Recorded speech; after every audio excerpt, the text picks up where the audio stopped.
Bonjour à tous, j'espère que tout le monde va bien, que tout le monde a passé de bonnes vacances. Je suis content de reprendre avec vous une petite vidéo, le temps de partager avec vous un petit sujet auquel nous nous sommes déjà penchés précédemment dans plusieurs vidéos. Et nous sommes surtout penchés sur la notion de caractère et ce qui forme ce caractère-là. Donc quand on parle de caractère, c'est ce qui explique le comportement, les réactions à divers états, diverses situations. Et tout d'abord, avant de parler du caractère, il y a bien sûr ce qui forme le caractère. Ce qui forme le caractère, donc nous sommes d'abord, ce qui forme, c'est différentes étapes psychiques que l'homme va vivre dans sa vie. Comme si par exemple, je vous donne une métaphore d'une personne, d'un objet, un métal, j'ai un métal comme ça, et pour former un objet, je vais avoir besoin de donner des coups partout un petit peu pour pouvoir former cet objet-là. C'est un peu ce même principe que nous avons essayé de comprendre aussi dans les vidéos précédentes. Je donnerai un peu quelques exemples que nous avons donnés, qui est que les différentes épreuves et différents chocs que nous avons vécus vont faire que notre caractère, si vous voyez aussi l'étymologie du mot caractère, c'est de graver, ça veut dire quelque chose d'unique. Chacun est unique parce qu'il a un vécu unique et il a une manière de vivre aussi de manière unique. De vivre les épreuves de manière unique. Alors nous avons par exemple dans les vidéos précédentes, nous sommes intéressés nous sommes essayés de comprendre la formation du caractère, donc sous l'angle par exemple de transgénérationnel, donc même il peut y avoir même des traumatismes qui sont transmis de génération en génération dans l'inconscient ou même dans la génétique. Il y a bien sûr l'influence de l'impact social, donc l'impact social c'est une personne qui va vivre dans un endroit qui est plus aimé ou avec moins de difficultés matérielles, il va se sentir plus aimé, plus motivé par son entourage et soutenu par son entourage, et il aura plus de facilité, il sera peut-être moins agressif, etc. Bon, c'est des choses évidentes. Donc l'impact social et l'impact rapport parent-enfant, donc ça ce sont des choses évidentes qui font que ces états que nous vivons en relation avec les rapports sociaux, etc., rapports parents-enfants, etc., font que il y a une formation du caractère unique de la personne. Mais nous sommes toujours dans ce qui est dans le vécu. C'est ainsi donc lorsque nous parlons de ce qui influence et impacte notre psyché, nous parlons souvent des différents impacts du vécu. Donc nous avons très facile l'habitude en tout cas que dès que nous remarquons une personne qui est en difficulté, nous avons très facilement notre manière personnelle d'analyser la chose et de dire voilà, c'est parce qu'il a vécu tel et tel traumatisme, etc. Donc par exemple, je vais donner aussi un exemple de ce que le précurseur de toute la psychologie, donc c'était la psychanalyse de Freud, qui aussi va être intéressé aussi par l'impact du vécu plutôt, et du traumatisme et du vécu de la personne qui fait que il va être dans un tel et tel état psychique et qui bien sûr formera ensuite un caractère et fera en sorte, influencera ses décisions et son comportement. Alors donc, par exemple, 3 exemples de Freud dans lequel nous voyons aussi qu'il va parler de l'impact du vécu et du traumatisme. Donc la théorie du refoulement, donc tout ce qui est refoulé, donc l'inconscient qui va refouler tous les moments difficiles ou les moments ou les choses que le conscient ne peut pas accepter. Donc on va parler de la théorie du refoulement. Nous avons déjà parlé de la théorie du refoulement. Nous avons aussi parlé le complexe d'Oedipe connu qui provoque aussi une tension à l'intérieur de la personne. Et ensuite, nous avons aussi parlé la chose principale de Freud, le sujet sur lequel il développe toute sa théorie, donc c'est l'énergie de la libido, donc qui influence l'état psychique de l'homme, et donc cette dualité entre l'inconscient, le conscient, etc. Donc, en tout cas, ce qui est sûr, c'est que alors nous parlons souvent que sûrement quand une personne a une difficulté relationnel, une difficulté ou un mal-être, eh ben, très vite on va le lier avec ce qu'il a vécu, un certain vécu et un certain traumatisme de l'enfance, surtout de l'enfance.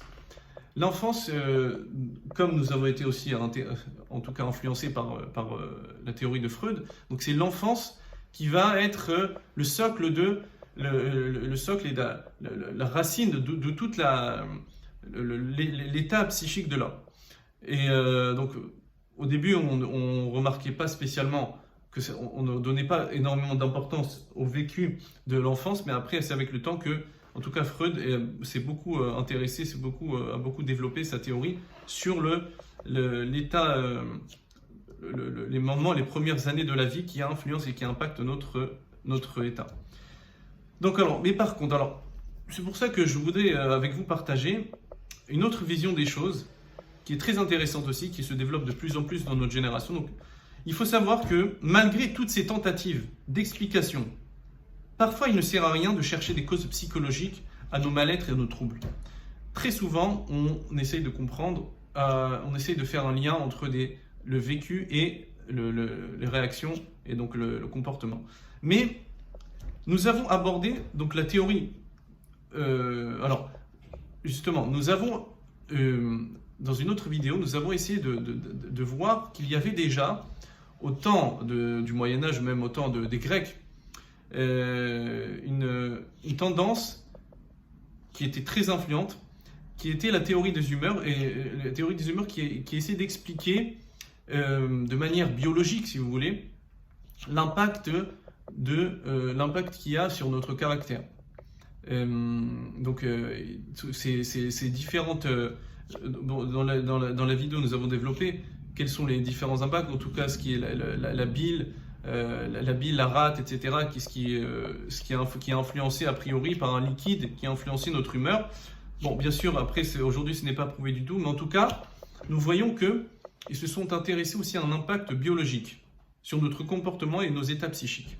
Donc, depuis longtemps, on s'est intéressé à ce qui influence ce qui n'est pas le vécu. Ça n'a rien à voir avec le vécu ni le traumatisme, c'est plutôt quelque chose de biologique. C'est un fonctionnement biologique qui fait qu'une personne va réagir de telle ou telle manière, de manière agressive, la dépression aussi est expliquée par ce liquide noir-là qui se diffusait par la bile. Et donc, en tout cas, c'est pour cela que maintenant, aujourd'hui aussi, on va redécouvrir aussi d'une autre manière scientifique aujourd'hui, c'est pour ça que le nouveau courant psychobiologique, donc c'est le courant psychobiologique que je voulais développer avec vous, qui nous fait découvrir donc la psychologie sous un nouvel angle. Donc bien sûr, en psychiatrie, bien sûr il y a une approche physiologique pour comprendre les divers troubles. Il ne faut pas oublier que Freud lui-même était neurologue, donc il aussi connaissait bien et maîtrisait le concept médical et tout ça. Donc bien sûr que si on comprend, donc neurologue c'est tout ce qui est en rapport avec le cerveau, on va comprendre que le cerveau a un impact énorme sur un impact biologique sur notre comportement et nos réactions. Alors cependant, Freud ne s'est toujours pas pour autant fixé et penché énormément sur les phénomènes biologiques pour expliquer la psyché de l'homme. Il s'est concentré à développer une autre approche, une approche différente, donc de quelque chose de l'inconscient, des concepts différents qui ne sont pas forcément biologiques. Et contrairement à Freud, nous allons développer une nouvelle approche. Donc nous intéresser à une nouvelle approche qui est l'approche donc psychobiologique et physio-psychologique. Alors, ce qui est intéressant dans ce courant-là, donc selon ce courant, la question va jusqu'à penser que peut-être nous ne sommes pas les seuls qui décidons, mais un processus hormonal nous pousse inconsciemment à une telle ou telle décision. Alors je vous invite aussi, si vous voulez, à écouter un podcast de Guillaume Mathias, comment les hormones contrôlent nos vies. Donc nous avons les hormones et nous avons aussi les hormones qui sont sécrétées par le cerveau, sécrétées aussi, on développera plus loin, c'est sécrété par le système surrénal, Aussi, nous avons par les intestins aussi, il y a certaines hormones qui sont créées aussi. En tout cas, les hormones, toutes ces différentes hormones-là, qui seront ensuite développées, nous allons voir qu'ils ont une influence énorme sur nos décisions, donc sur nos vies. Presque nous ne sommes presque pas nos propres décideurs de ce que nous faisons. Mais en tout cas, voilà. Par exemple, si je peux vous donner un exemple, donc il y a un grand penseur de ce courant-là, donc un grand psychologue qui est du courant de la psychobiologie. Il va par exemple dire que Freud, lui, il parle du concept d'inconscient, etc. Et ben, en psychobiologie, on va parler de l'hypothalamus. Ça veut dire l'hypothalamus, c'est ce qui est l'hypophyse, etc. Nous allons développer plus longuement, mais ces hormones-là qui influencent notre état, eh ben ce sont des états inconscients. C'est l'inconscient, on va localiser, on va essayer de pointer du doigt exactement biologiquement, où est-ce que nous trouvons ces différentes influences, ces différents impacts, ce ne sont pas que des concepts et des théories, mais on peut les visualiser et comprendre de manière scientifique. Donc, alors, c'est une discipline donc, qui part du principe que nous sommes dotés d'un organisme biologique, bien avant de parler de l'influence psychologique et sociale. Si nous réussissons à comprendre les processus biologiques qui influencent notre mental et notre comportement, nous pourrons mieux cibler et résoudre les troubles et déséquilibres de l'individu. Donc, ce qui est intéressant, c'est que dans ce courant-là, nous pourrons expliquer les théories, donc ce qui explique la criminalité, pourquoi il y a des personnes qui ont plus tendance à être criminelles.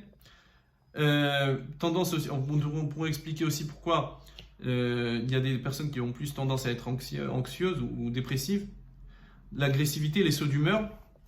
Et bien sûr, ce qui est intéressant, ce qu'ils vont développer énormément, c'est la différence entre les hommes et les femmes. Donc par la neuroscience, psychobiologie, nous allons comprendre la différence entre les hommes et les femmes.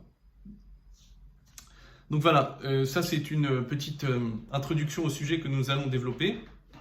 Et ensuite, je détaillerai en détail dans une prochaine vidéo donc, où est-ce que nous pouvons cibler ces différentes influences biologiques sur notre caractère. Donc il faut retenir, c'est neuronal et hormonal. Ces deux choses-là vont influencer et impacter énormément notre état psychique et notre comportement et notre caractère. Et voilà, je vous dis à bientôt. Merci à vous. Au revoir.